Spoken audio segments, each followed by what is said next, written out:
जय जय श्री राधे। श्री सद्गुरु देव भगवान की जय हो। परिवार के मुखिया श्री राधा बाबा पुस्तक से पूज्य श्री राधा बाबा जी के उपदेश।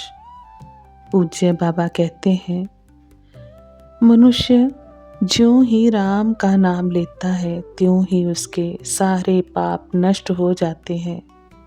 जिस प्रकार दबी हुई आग तिनके को पाते ही जलाकर भस्म कर देती है, वैसे ही राम का नाम पापों को भस्म कर देता है।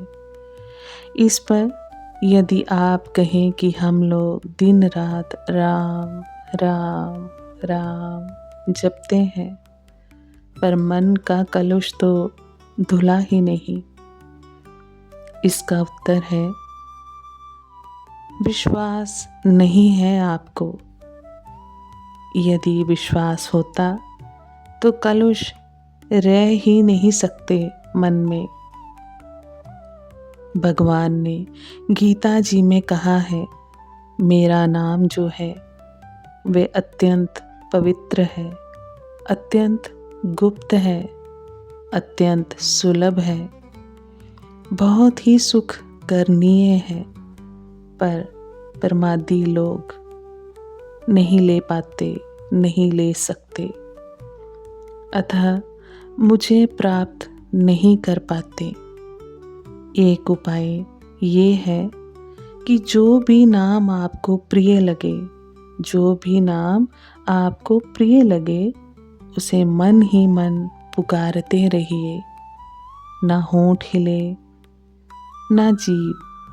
जैसे यदि शिव प्रिय है तो शिव शिव शिव, शंकर बोले, सांब सदा शिव, ऐसे पुकारते रहें। जितना काम हो उतना ही बोले, वरना मौन रहें।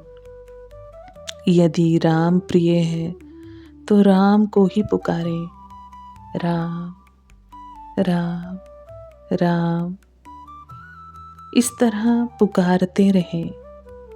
यदि रजोगुण की वजह से इतना धीरे संभव नहीं हो सके तो जल्दी जल्दी ले लें। मन में नहीं होता है तो बोलकर करें, माला लेकर जाप करें, जपें, कल्याण नाम लेने से होगा। दूसरा उपाय ये है जो करीब 500 बार बता चुका हूँ कि कहीं भी रहें, रह रह कर भगवान से कहते रहें, हे नाथ, मैं अपनी सामर्थ्य से तो तुम्हारे अस्तित्व में विश्वास नहीं कर सकता, तुम ही मुझे संभाल लो प्रभु। अपनी कृपा से प्रभु संभाल लो मुझे आप।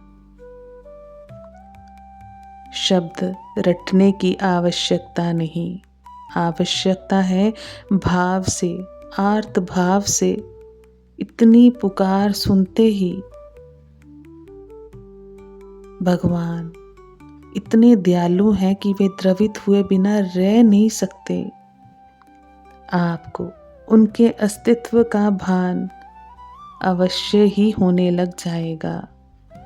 भगवान सदैव थे, सदैव हैं और सदैव रहेंगे, ये विश्वास भी हो जाएगा। वैसे तो भगवान की कृपा सबके लिए है, पर जो उनकी कृपा की आस लगाए बैठा है, उसके ऊपर प्रकट हो जाती है उनकी कृपा और उनकी अनुभूति। भगवान की कृपा और उनकी अनुभूति दोनों के एक स्थान पर होते ही उनका साक्षात्कार हो जाता है। मनुष्य के ऊपर वातावरण का बहुत प्रभाव पड़ता है। एक कहावत द्वारा कहा गया है, जैसा करे संग वैसा चढ़े रंग। मनुष्य का संग जैसा है वैसी ही विचारधाराएं भी होती हैं। अतः सदा ही अपने आसपास का वातावरण सात्विक बनाए रखना चाहिए। सत्संगति की इच्छा होने पर वे मिल ही जाते हैं। भगवान कोई ना कोई उपाय निकाल ही देते हैं जिससे अच्छा वातावरण बना रहे। भगवान की कृपा से क्षण मात्र में चुटकी बजाते बजाते जीवन की सारी धाराएं मुड़कर भगवान की ओर बढ़कर बहने लगती हैं।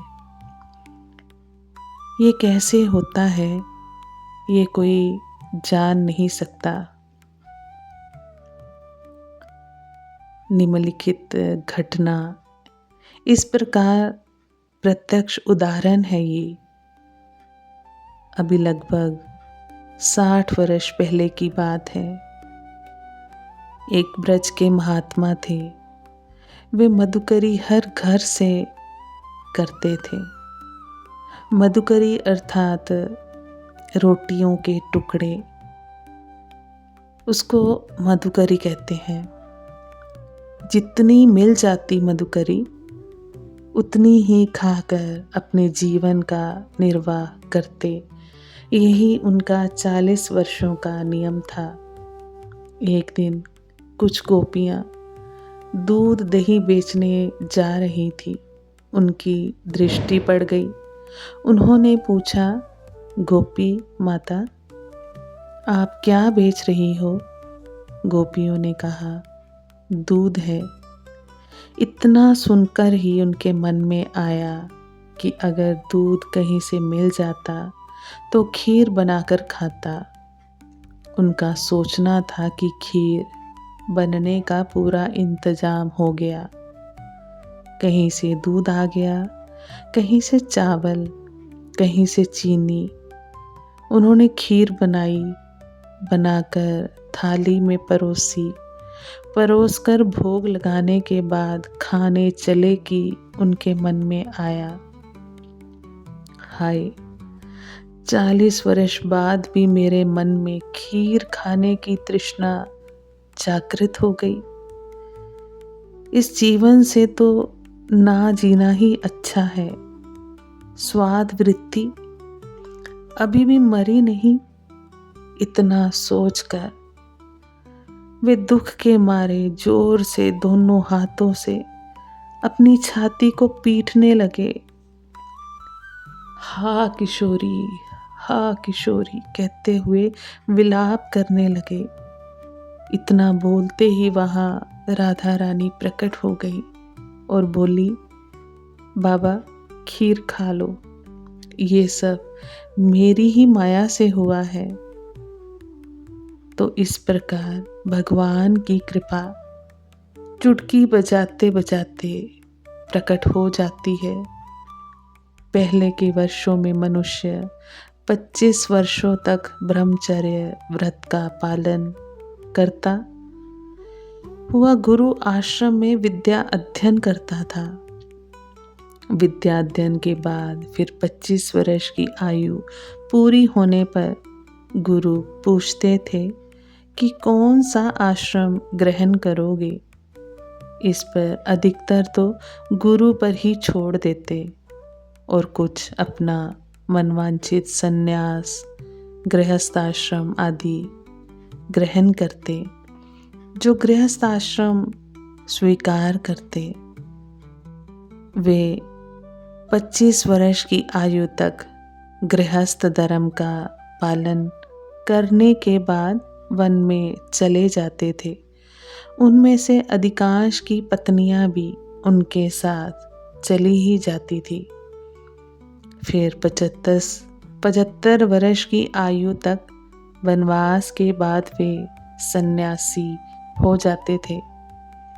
इस प्रकार नियमित जीवन व्यतीत होता था। भगवान जो हैं वे नेति नेति आदि क्रियाएं करने से प्रसन्न नहीं होते। वे प्रसन्न होते हैं दया, सत्य, क्षमा आदि धर्मों से, या यदि तुम यही चाहते हो कि भगवान तुम्हारे हाथों बिक जाए तो 3 बातों का पालन करो। पहला, किसी की कड़वी से कड़वी बात को भी सहन कर लो, उत्तर ना दो। दूसरा, किसी की निंदा ना करो, कभी दूसरे की चर्चा में भाग ही मत लो। और तीसरा, दूसरे से जिसकी आशा नहीं की जा सकती उसे स्वयं किसी के लिए नहीं करना चाहिए। इन बातों का पालन करने पर भगवान राजी हो जाएंगे तुम्हारे पर। आप सभी वैष्णव जन को श्री हरिवंशी ऐसे ही अद्भुत प्रसंग श्रवण करने के लिए आप ये चैनल को सब्सक्राइब करें।